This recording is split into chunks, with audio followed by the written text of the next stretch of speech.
Estamos muy preocupados, evidentemente, con todo lo que está pasando en el mundo, y esa preocupación, en el fondo, es la larga crónica de toda la especie. Las enfermedades, la muerte, asombraban al ser humano. Había diferentes tipos de ritos, e incluso, como decían los antiguos, había un ars moriendi, cosa que ahora ya no conocemos, el arte del buen morir. Era muy importante. Unas liturgias en torno al moribundo no existían en los hospitales, o si existían estaban en las grandes capitales, y en los pequeños pueblos, por ejemplo en Extremadura, había toda una serie, un rosario de cosas que nos sorprenderían. Verán, podía ser efectivamente un virus, podía ser otro tipo de enfermedad, pero a veces a una persona le llegaba la parca, llegaba la guadaña y se producía un miedo absolutamente ancestral, como dice esta sección. Hace mucho tiempo, más del que me gustaría, yo escuché en el Cerezal, en un pueblo del norte de Cáceres, invitado por los ancianos a lo que llaman el Seranu, o lo que es la reunión de las fuerzas vivas, ¿no?, y antiguas de estas poblaciones jurdanas, para contar sus cosas que muchas veces iban deslizándose hacia todo esto que nos gusta, en este pequeño recuerdo de las leyendas y verdades españolas que se han mantenido vivas en el tiempo. Mi intención al hacer ancestral, queridos amigos, es que esto no se pierda, que esto a través de la televisión o las redes, como usted consume este programa, se mantenga vivo, porque es una forma de ver nuestra cultura, es etnografía, es folclore, es algo auténtico. Muchos abuelos me hablaron del cortejo de gente de muerte, y yo me veo impelido a contarles a ustedes qué es o qué creían que era. En el fondo era un poco el jinete del apocalipsis, en el fondo era un poco el enviado de la parca, en el fondo era un poco la calavera con la túnica y la guadaña que habían visto en iglesias y que a veces se presentaba. ¿De qué forma y manera? Pues bien, en aquel serano del Cerezal, con todas las personas hablándome y contándome historias increíbles que yo intuía que iban a morir en poco tiempo, porque la cronología es así, y esos ancianos tenían ese tesoro. Me decían que en el pueblo del Carabusino, en esta zona dura y que ha sido durante muchos años pobre, es un auténtico vergel en España, que son las Urdes, ocurrió algo muy extraño.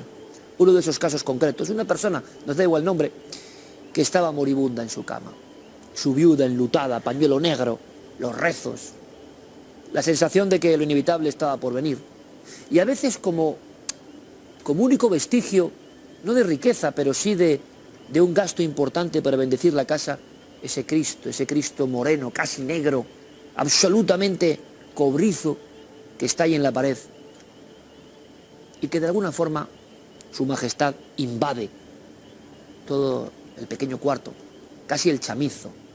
A través de la ventana ocurre algo que solo el moribundo sabe, que intuye.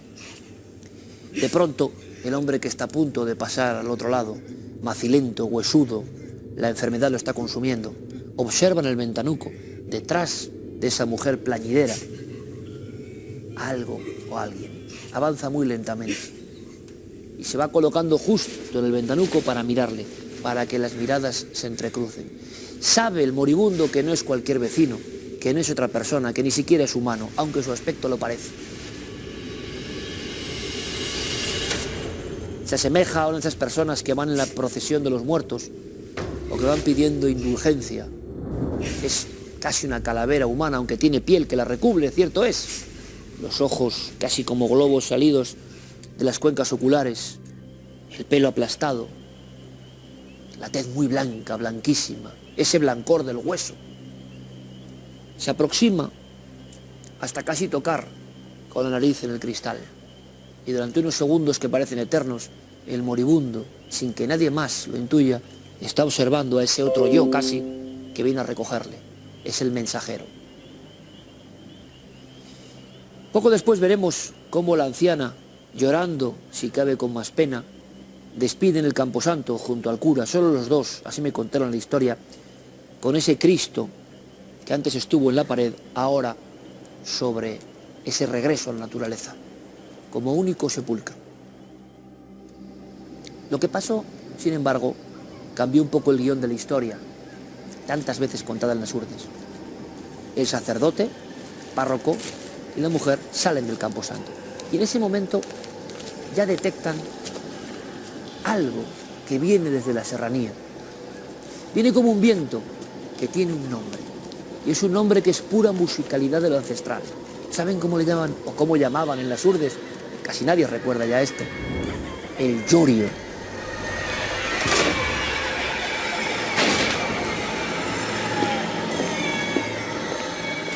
El llorio es un lamento que se asemeja, me decían a mí, a una algazara de niños que llora, que muestra su pesar. Es como una sinfonía, casi como un acordeón de voces que va pasando lentamente por el pueblo. Alguien dijo en Cuarto Milenio, en uno de nuestros reportajes con Jaime Pérez Campos, que en una de estas ocasiones, en otra alquería, en otro pueblo, poco menos que se veía pasar al llorio. No había nadie, era solo ese lamento. ¿Lamento de quién? ¿De quiénes? De los que van a recoger al difunto. Acto seguido, las pequeñas ventanucas del pueblo del Carabusino se van cerrando una tras otra. Esta es la cuarentena, pero la cuarentena ante el misterio. Algunos incluso se atreven a permanecer observando hacia el exterior de la calleja.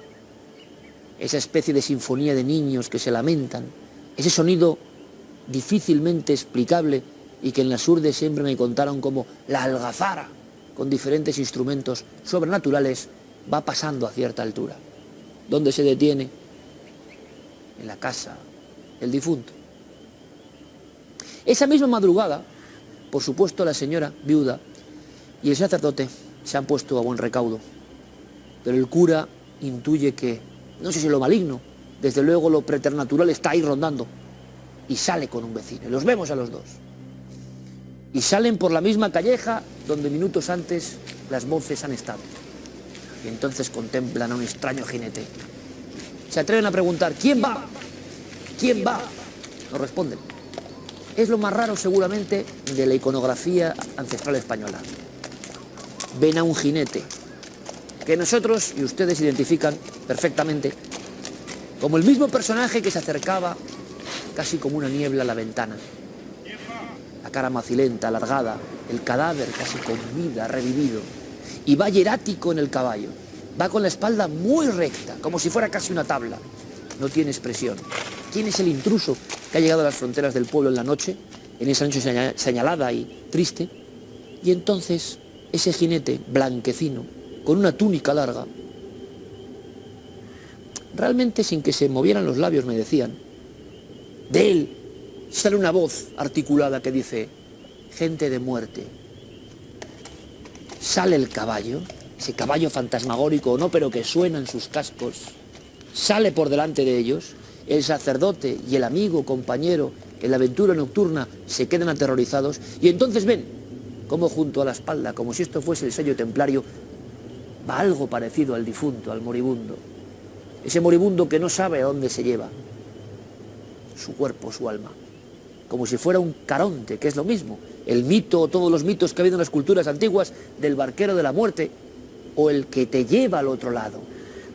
Aquí este jinete de aspecto imponente y túnica larga lleva enganchado como si fuera con unas cuerdas invisibles a este hombre que ha muerto en la aldea del Carabusino y se va alejando, alejando, alejando en la oscuridad profunda de las urdes allá por los años 40. Cuando yo, en otro pueblo, en la Aceitunilla, le preguntaba a mi amigo Pedro, ¿y esto cómo lo llamáis? Me repitió hace más de 25 años, Iker, que no te encuentres nunca con el cortejo de gente de muerte.